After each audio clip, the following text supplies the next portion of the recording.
This is Insanity is Free, or Jeremiah Harding here. With a quick hitter on Syria.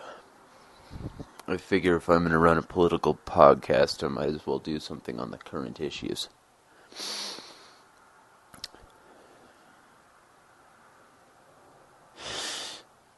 The U.S. government, among others in the, current world power structure, has for years been taking sides in civil conflicts, taking sides for which side should win, which side should not, which side should be on the side of, democratic upheaval, which side should not. At least that's what they say.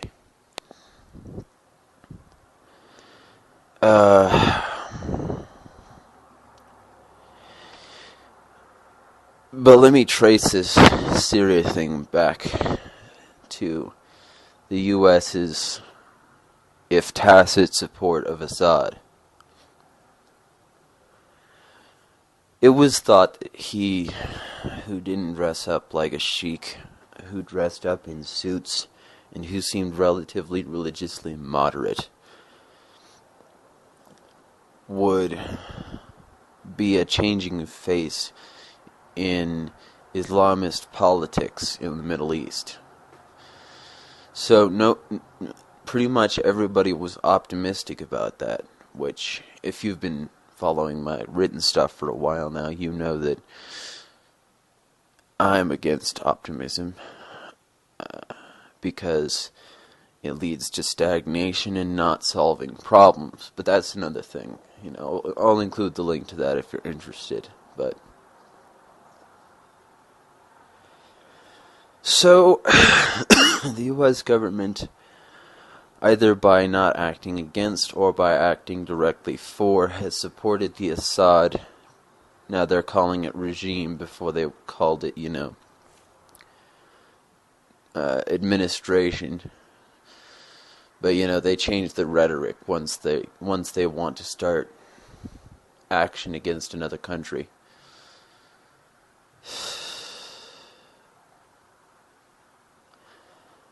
So they supported it, because he seemed like he might be a good thing for Syria. He seemed like he might be a good thing if for Syria, for the Middle East, for the, Near East at least. And frankly, he might have, if he hadn't been a homicidal dictator. And we're left with that. Meaning that years later, when this is realized on an international scale, the new choice was to arm those who were fighting against him. The enemy of my enemy is my friend. That stupid tactic. And they framed that instead of by, saying or arming people who have fought alongside al-Nusra, not necessarily ideologically, not necessarily tactically, but definitely physically. Which al-Nusra, if you don't know, is a branch of Al-Qaeda.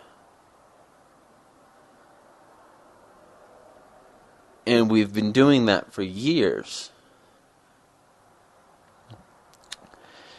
And now there's this compelling video evidence, which I will also include a link to,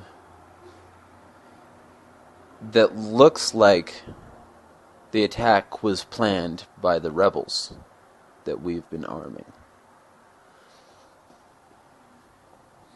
If that's the case, and if it's not the Assad regime moving against the people in Syria, the citizens in the Free Syrian Army,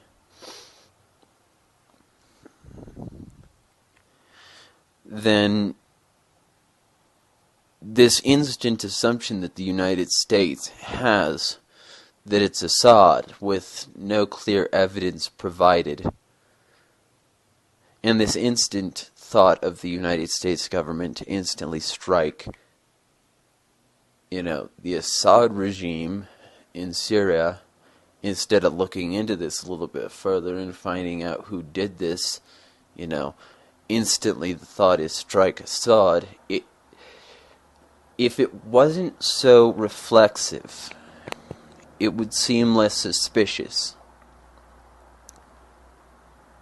But the fact is that it's really, really soon to be deciding who was the perpetrator of such an attack.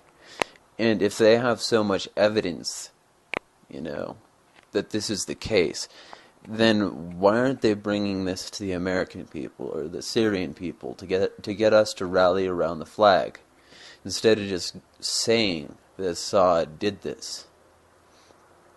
And what about the video? What about the video that shows the arming of chemical bombs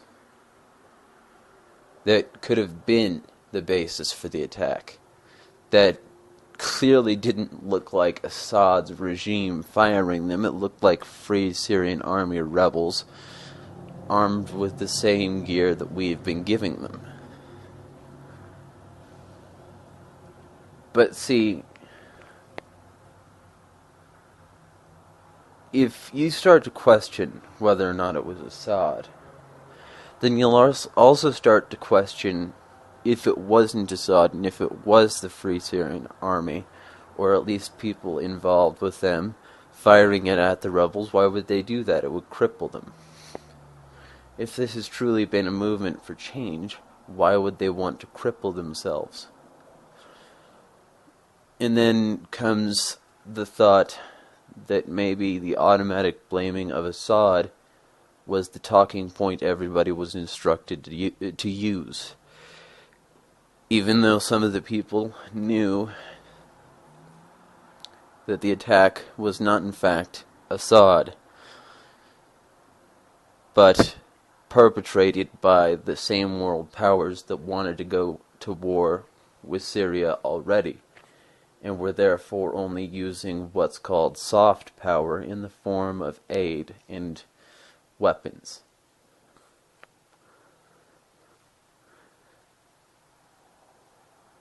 If your war isn't working by arming the locals and getting them to be on proverbially your side about it, then the next stage is obviously to find a way to get boots on the ground.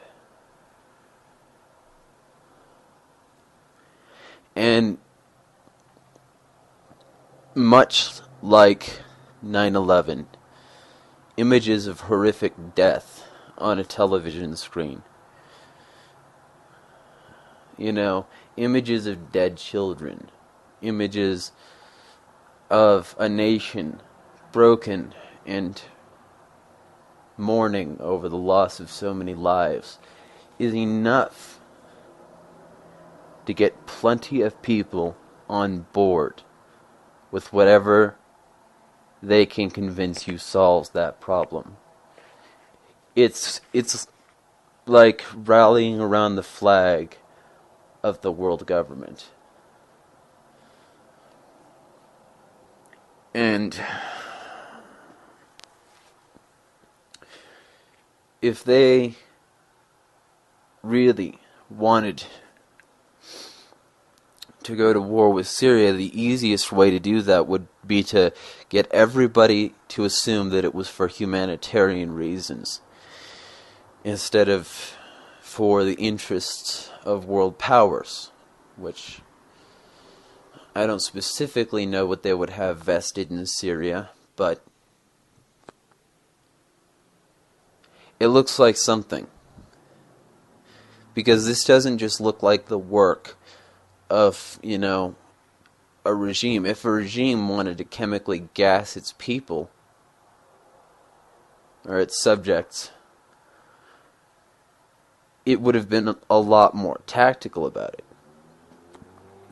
it would have found out specifically how much chemicals it would take to quell the resistance.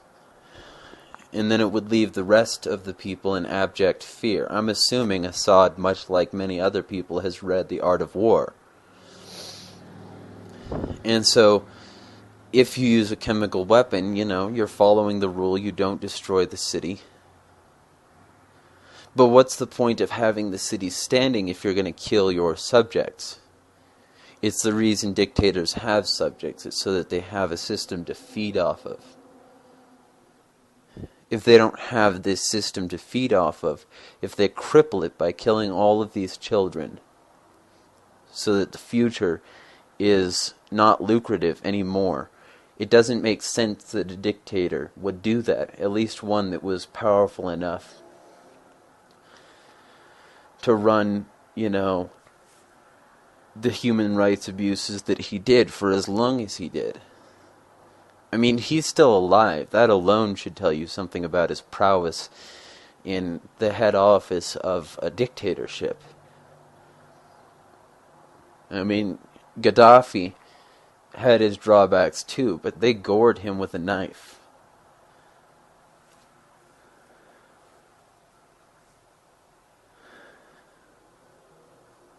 So here you have to ask yourself, are you going to believe the instantly available narrative that was on every news station and that is being played and yet is being backed by no evidence? Or are you going to look behind that and see that maybe, just maybe, there's a little bit more to this than Assad being a dictator? Because frankly, that's the narrative they already had running. That's why it's so easy for everybody to believe, even though they're giving them no reason to believe it other than, correlation. He's a dictator, a chemical attack happened, so we must blame him, right?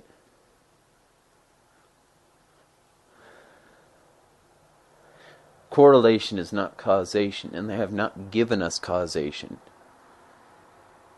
And for our conflict of boots on the ground, for our conflict of boots on the ground setting up missile sites in Cyprus for tactical striking purposes, we've been given nothing. We've just been given this report that Syria has been attacked by its dictator. But with no supporting evidence, no documents, not even redacted ones, have been released to the American public. And all of this, along with the fact that this video surfaced, which you can download from any source it's available on.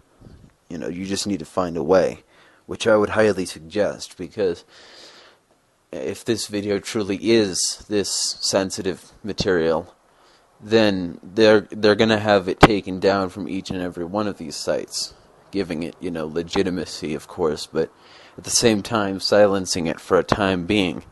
And since most Americans don't pay attention to this kind of thing, thinking that we're just, insane conspiracy theorists thinking way too far outside of the box,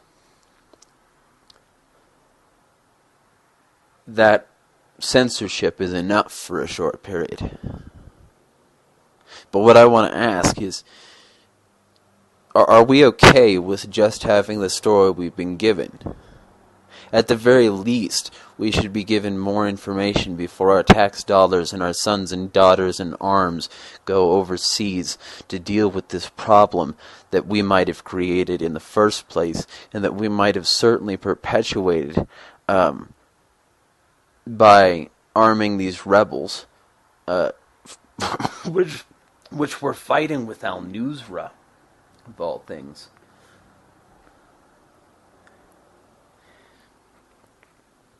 The narrative that they're feeding us is not consistent, and it's not It doesn't hold up to the slightest bit of scrutiny. If somebody starts to question and ask for the facts on one of the pillars of the thing that they're telling us, they will come up wanting. And you have to ask yourself, why is that? Why do they want these things to be relatively unknown? Or is it another one of those things where they have to look for evidence after the fact so that they can show us and get us to understand, oh, this is why we went to war? You know, the international post hoc fallacy. I'm just asking you to look into this a little bit further than, than the news media, than the executive branch would have you believe you need to. Because I've got to be frank, after seeing all these news reports and after hearing all these people talk about how we need to become involved, it just smells so much like Iraq. There were no WMDs there. And other than this chemical attack, we don't have evidence of, any tactics like these being used over there. And we still don't have any evidence, at least to the public's concern, that the regime even did this.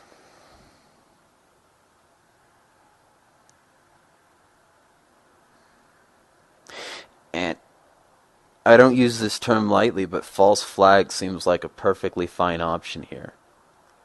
If you don't know what that is, I'll also include a link to Operation Northwoods, which was a confirmation of a series of false flag attacks that were planned and denied by an administration a while back. And until they give us more information, I wouldn't take either side. Until they give us more of the facts that they say that they have to support their action, I wouldn't support action anywhere. Because they've basically said that we need to do something and given us no reason that that's the case. Given us, the American people, no reason. Not to mention all the international bodies that are getting involved in saying basically that this will turn into at the very least a multilateral economic conflict.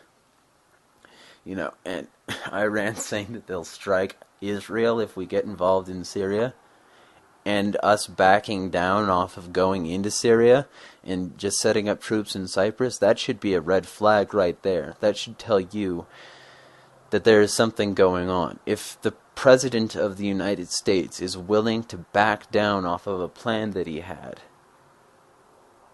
what else is behind these doors? What else is he willing to back down from? How far is he willing to go in either direction? The opposite one or the one that we're thinking about? And why, if he backed down, is he still planning on going in? He's planning on seeking congressional approval, which is good. But if he goes in, Iran still hasn't retracted its statement for the use of our Congress. So basically what we're choosing between is disinvolvement or to strike on Israel and economic sanctions from China, which the U.S. government knows with its current regulations we can't afford.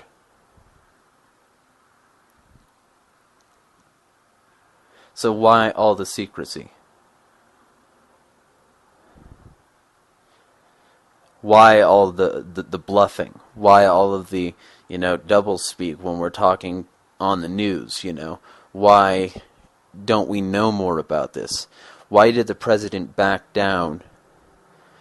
And why would we go in if it means basically a multilateral conflict involvative of the UN? Remember, World War II got started because multiple allies had to defend one another once conflict became a problem for that particular for that particular ally's allies.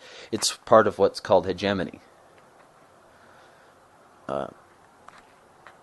And if this is the case, if we're going to war with Syria, we have to ask ourselves these questions, because if World War II was any indicator, and one set of allies can go against another set of allies, all for the sake of a specific international narrative, then is that what we're doing now? Asking all these questions, and you can feel free to comment, follow the podcast, download, all that shit. But just understand that everything is deeper than they want you to know. That's basically my take on Syria. Have a good one, be well, and be informed. Insanity is free, or Jeremiah Harding, out.